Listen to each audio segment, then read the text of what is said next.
High school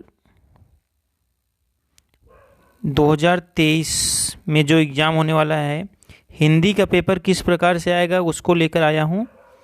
ये हिंदी खंड अ है और हिंदी का पेपर बिल्कुल, क्योंकि हाई स्कूल के जो बच्चे हैं वो पहली बार एग्ज़ाम में बैठने जा रहे हैं तो उनको पेपर का पैटर्न पता होना चाहिए। इसके पहले मैंने वीडियो बनाया था कि कापी को कैसे कापी पे रोल नंबर कैसे भरते हैं, शब्दों में, अंकों में, विषय कौन सा दिन है और प्रश्न पत्र कौन सा है, ये सब भरना मैं इसके पहले वाले वीडियो में दिया हूँ। अब मैं ये वीडियो दे रहा हूँ ताकि आप पेपर के पैटर्न को समझें, पेपर कैसे दिया जाता है। पेपर को पढ़ने के लिए आपके पास 15 मिनट का समय रहेगा। देखिए यहाँ पे लिखा है 3 घंटे 15 मिनट, यानी 15 मिनट आपको पेपर पढ़ने के लिए दिया जाएगा और 3 घंटे आपको किसको सॉल्व करना होगा। टोटल 3 घंटे 15 मिनट आपको दिए जाएंगे। अब यहाँ पे देखिए, पहले निर्देश आप पढ़ लीजिए। निर्देश क्या कह रहा है कि प्रारंभ के 15 मिनट परीक्षार्थियों को प्रश्न पत्र पढ़ने के लिए दिया जाएगा। जैसा कि मैंने आपको बताया, प्रश्न पत्र 2 खंड अ खंड ब में विभाजित है।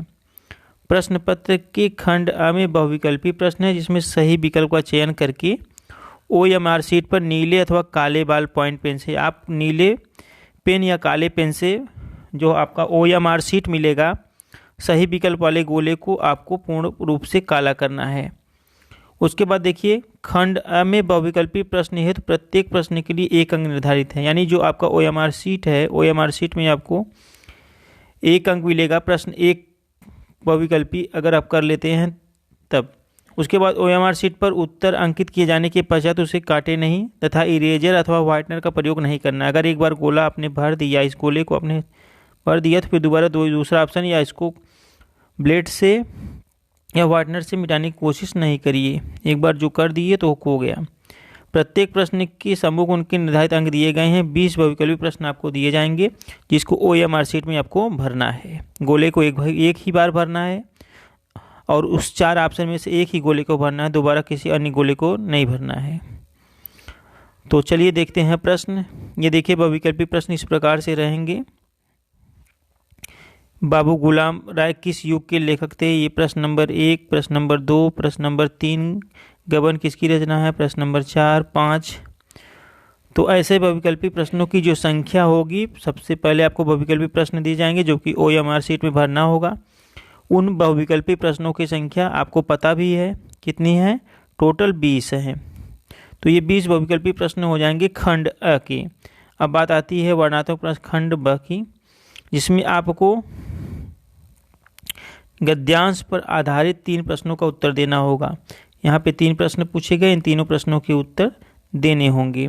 उसके बाद फिर आपको पद्यांश पर आधारित, देखिए चाहे आप इस गद्यांश को करिए ऊपर वाले को, चाहे इस गद्यांश को करिए, चाहे इसको करिए, दोनों में से किसी एक को करना है क्योंकि यहाँ पे अथवा लगा है। चाहे ऊपर वाले को करिए चाहे नीचे वाले को सॉल्व करिए। उसके बाद प्रश्न नंबर 2 यहाँ पे है, दिए गए पद्यांश पर आधारित 3 प्रश्नों को उत्तर देना। यहाँ पद्यांश दिया है, इसमें भी अथवा करके रहेगा। चाहे आप ये करिए चरण कमल बंदो हरियाई, चाहे यहाँ देखिए अथवा लगा है, इस पद्यांश को करिए उसके उत्तर दीजिए। देखिए 3 प्रश्न ऊपर दिए हैं और ऐसे ही इसके भी 3 प्रश्न नीचे दिए गए हैं। यहाँ पे ये 3 प्रश्न आपको दिए गए हैं, अथवा करके दिया है। चाहे ऊपर वाला करिए चाहे नीचे वाला प्रश्न करिए, अथवा यहाँ पे लगा है। फिर प्रश्न नंबर 3 है, दिए गए, अब संस्कृत से आ गया है गद्यांश, संस्कृत से गद्यांश है। ये गद्यांश आपको पढ़ना है और इसका आपको अर्थ लिखना है। संदर्भ आपको क्या करना है, इसका, इस गद्यांश का, ये जो गद्यांश दिया इस गद्यांश का आपको अर्थ लिखना है। अथवा करके भी दिया यहाँ पे, चाहे इसका अर्थ लिखिए चाहे इसका अर्थ लिखिए, दोनों में से किसी एक का अर्थ संदर्भ व्याख्या करना है। उसके बाद प्रश्न नंबर 4 की बात करें तो प्रश्न नंबर 4, दिए गए संस्कृत पद्यांश में से किसी एक का, तो चाहे इसका संदर्भ व्याख्या करिए चाहे इसका, क्योंकि अथवा लगा है तो इनमें से जिसका भी अर्थ आपको आता हो उसका संदर्भ आपको क्या करना है, पद्यांश की व्याख्या करना है।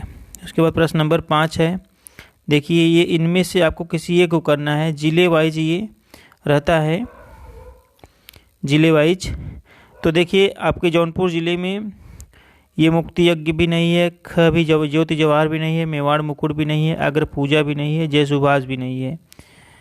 आपके जौनपुर ज़िले में जी जो लिखने के लिए आपको उसमें से लिखना है, जौनपुर के लोगों को ये लिखना है कर्णखंड काव्य। जो कर्णखंड काव्य है इन्हीं दोनों के आंसर आपको देने हैं, बाकी अन्य ज़िलों के लिए है। तो जौनपुर ज़िलों के बच्चों के लिए है कर्णखंड काव्य।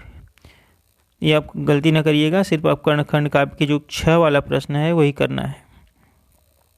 फिर प्रश्नोत्तर नंबर 6 देखिए, दिए गए लेखकों में से किसी एक का जीवन परिचय, चाहे डॉक्टर राजेंद्र प्रसाद का लिखना हो, चाहे राजेंद्र जयशंकर प्रसाद का, चाहे आचार्य रामचंद्र शुक्ल का, इन तीनों में से किसी एक का जीवन परिचय लिखना है।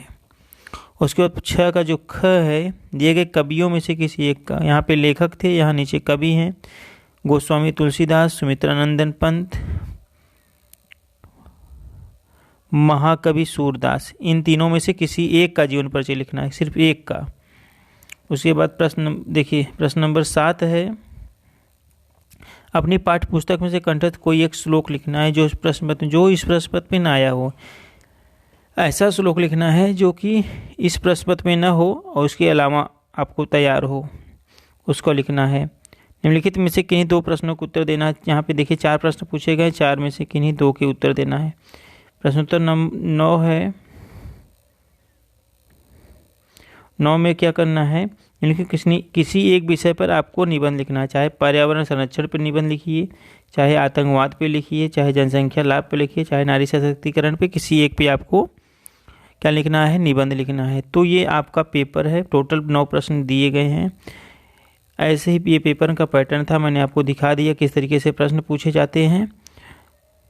आपको अच्छे से तैयारी हो गई होगी, पेपर का पैटर्न भी आपने देख लिया और रोल नंबर भरना। तो अब आपको चिंता करने की कोई ज़रूरत नहीं है। और कोई भी समस्या है तो आप बता दीजिए, मैं उस पर वीडियो बना दूंगा। चलिए, धन्यवाद।